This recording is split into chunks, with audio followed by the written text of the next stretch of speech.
my tie is.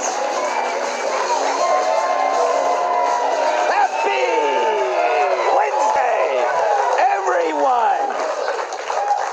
Happy Wednesday, everyone, especially since we don't have many Wednesdays left. Yeah, it's that time again. The end is nigh. All hope is lost. No, Steve Ducey didn't get his own show. Although Bill Hemmer found out I've been stealing his running shorts from the break room.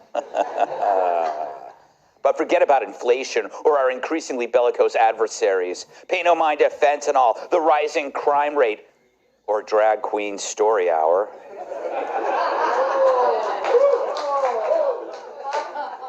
That was a mistake.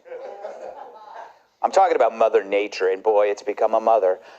Of course, this real threat to humanity, it's never really gone away. Its delivery date just keeps getting changed. The New York Times delivers this ominous warning. Climate change is speeding toward catastrophe. The next decade is crucial, the UN panel says. Quote, Earth is likely to cross a critical threshold for global warming within the next decade. The next decade, and nations will need to make an immediate and drastic shift away from fossil fuels to prevent the planet from overheating dangerously beyond that level. According to a major new report released on Monday. A new report, right? Huh? It eerily sounds like the same one Al Gore and the rest of these lying, fear-mongering bitches have been screaming at us for the last 40 years. Yeah. Hey, but so what, right? You peasants need to suffer, or the whole world will be doomed. Except that the Times drops this not-so-subtle caveat that contradicts the whole report. Quote, many scientists have, they pointed out that surpassing the 1.5 degree threshold will not mean humanity is doomed. Wait a second. So wait, we're not doomed? Holy Why didn't you just say so to begin with? Now, I'm sure that this so-called threshold is arbitrary, just a thing every fear merchant can agree on. It's funny, though, the headline screams catastrophe, but then halfway through it, they say, never mind. The shocking news isn't so shocking at all. Imagine if that's how I called 911, huh? Hello, everyone's gonna die! Why? My fan broke! What a bunch of shock blockers. Anyway, it's not as if there was ever any climate change before we all decided we were killing the planet. It's not like 12,000 years ago there was a giant glacier right where I'm sitting, but no one blamed that on one of my many yachts.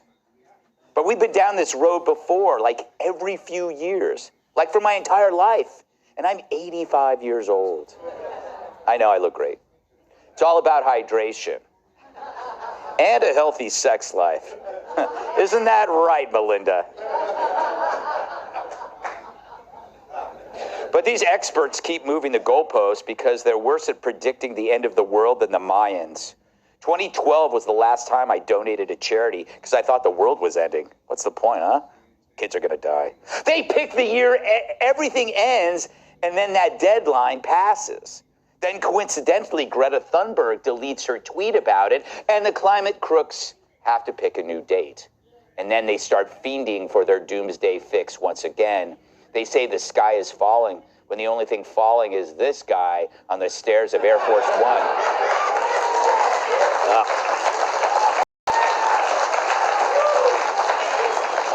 Terrible. But how often are we to keep hearing this? The world is going to end in 12 years if we don't address climate change. Yeah, right. If that's true, why are you in such great shape? I mean, if the world's ending, there's no need for a beach body. Hell, I'd blow up like Brian Stelter and die on a bed made of chocolate eclairs. But imagine if it wasn't climate ideology being pushed, but something just as fallible, like a Ponzi scheme. But we were forced to treat it with this solemn respect. Oh, look, the Bernie Madoff Institute for Financial Wisdom has just released its latest findings. And yes, you need to give more money to the Bernie Madoff Institute for Financial Wisdom. That's climate activism. Bottom line, you could never trust an addict, even a climate change one. The apocalypse is always around the corner. Then we turn that corner and nothing. So then it's the next corner and the next. They got more corners than a haunted corn maze. And why? because it's incentivized. You do this grift, the world opens up to you. You don't get adulation if you speak soberly on crime or nuclear energy. Climate's different, though. Greta Thunberg's getting an honorary doctorate, even though she's literally famous for skipping school. She's like Ferris Bueller, but without the misfortune of marrying Sarah Jessica Parker. But that's an incentive, not just for attention-starved kids, but for attention-starved adults as well. The former teen will receive the award from the Faculty of Theology at the University of Helsinki. She's the first one to hold the title of doctor while also needing one. But theology? You know, if I remember my Greek, and I remember a lot of Greeks, that's from the word theo, which means Dr. Cliff Huxtable's only son. Wait, no, theo means God. It's the study of gods. I wonder how many times my name comes up in the textbooks, right? I mean, I guess that means they're finally admitting climate change is truly a religion. And it is, just like Jonestown. Let's welcome tonight's guest. As a divorced comedian, he specializes in disappointing kids and audiences. Actor, writer, and comedian Jamie Lissow.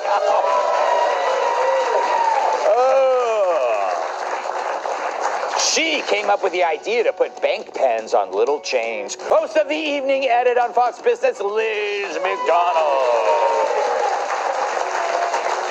She's either itching for a fight or has fleas. Fox News contributor Kat Tipp. And finally, he has to crouch down to feed his giraffe. My master sidekick in the NWA World Heavyweight Champion, Tyrus.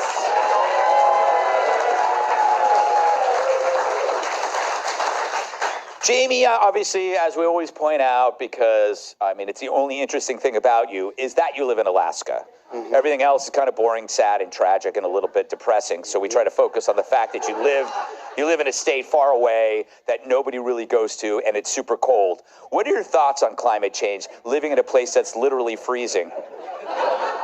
Yeah, you said everything about my life was sad and depressing, and then added that I lived in Alaska. Like it didn't add to the whole... Yeah, in Alaska, we're like, bring it on. It's freezing. Bring on the increase in climate. Yeah. And some of this makes me feel good. Like she said, that it could be the end of humanity in 5 years, which makes me think, oh my God, I saved exactly the right amount of money for retirement. Everybody's a sucker. Everybody who saved, got out, you put on their money, they're suckers. That's right. You won. This Greta getting the honor, isn't it at some point an honorary degree, like a slap in the face to people that got a real degree? Absolutely. Isn't it a slap in the face? Like, it would be like, can you imagine if you were like at a restaurant and then someone started choking and someone was like, oh my God, is there a doctor in the house? And they go, oh, right here. And then you look up and it's Jill Biden. And you're like, what are you going to do? Educate them while they die? Yes.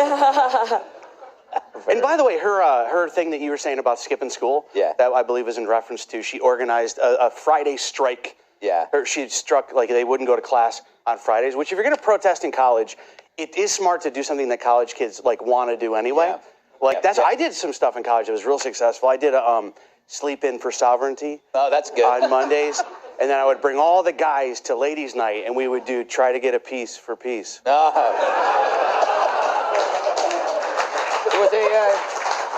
It was one of those trademark long Jamie Lissow setups, but I feel like it worked out. Liz, the difference in like all these kinds of activism is that in climate activism, there is an incentive to do it even if it's wrong because of the amount of exposure you get. You don't get it with anything else, right? Yeah, and I'm hearing that like John Kerry and Al Gore are about to fly to Hawaii to talk about this new report. Yeah. But, somebody made the point, it's well taken, that you can't disprove what they're saying in real time. So it's an incentive just to ram through things like, what is Joe Biden going to do next? Commandeer tooth fairy payouts and grocery store coupons along with 401ks for climate change? Yeah. Was Pete Buttigieg going to, declare the Golden State Bridge racist? Yeah. I mean, so what are they going to do next, right? And I think it's interesting that it's interesting to push back on what they're saying and just really point out the climate hypocrisy of like, why can't they Zoom? Why can't they Skype? Why do they have to fly to the Bahamas to talk about this latest, if they are, UN report? Yeah, we have to be there in person because the problem is so urgent. We have to be there in person. Right. In my board shorts with my SPF. Right. You know. Eating a croissant or a cheese sandwich. Or a daiquiri, if you will. Kat, how you doing? I'm okay. All right. Excellent. Good. I'm glad we got that out of the way. So, are you upset that Greta gets easy to get us confused. Yes. She's got an honorary doctorate and you don't. Yeah, for her alarmism. Yeah. And like, I also have alarmism. Mm-hmm. Not that like the world's gonna be over for everyone, but that it's just gonna be over for me. Mm-hmm. Like, yeah. My brain all the time is like, this is it for you. And I believe it, no matter how many times it hasn't been like true and I'm still here and everything's okay. Yeah. The difference is I acknowledge that what I'm dealing with is mental illness. Right. I have a therapist, I have a psychiatrist. It doesn't, I still believe that sometimes, but I think that they don't acknowledge that. They don't even acknowledge that it might not be effective after a while. Because one of these days, if the world actually is about to explode or whatever, nobody's going to believe it because they're going to be like, oh, the world's going to explode again. And for the normal, well-adjusted people among us, after so many times it's proven wrong, then they're not going to really believe it. You know, I once created a story about that called The Boy Who Cried Wolf. I don't know if you've ever heard of that. Remember that? Yeah. Wasn't there not a wolf? There was never a wolf. Yeah. And then he ended up getting eaten by like a gang of bears. Yeah. Not before he was brutally sodomized. Did I go too far there? No, great plot twist. Well done. Thank you. I thought there was that's the plot twist in all your movies. It always ends in a sodomy. It always ends that way. You know? Yes. I thought there was takes you on a path and whoop, there you go. I thought there was like no wolf and he died from climate change. Yeah, that's what it was.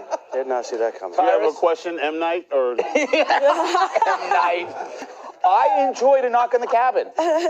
You're about to get a knock on the head if you don't have So what do you think? Do you think that, is there anything that deserves a panic like this? No. Well, I get the hustle. I'm mad I didn't think about it. Yeah. You know, like with all the problems that's going on, we have to fly to the Bahamas to get to the bottom of it. Why are we sitting in this? We need to reconvene. Gutfeld's got to go. Where do you want to go? Any place you've ever wanted to be? Oh, anywhere. Cayman Islands are beautiful this time of year. We need to go down there and figure out how to be funny. Yes. Yeah. There's not enough laughter in the world. Yes. So here's the thing, folks. There's been 5 mass extinctions on this planet. Okay. At one time, Antarctica was a beautiful rainforest.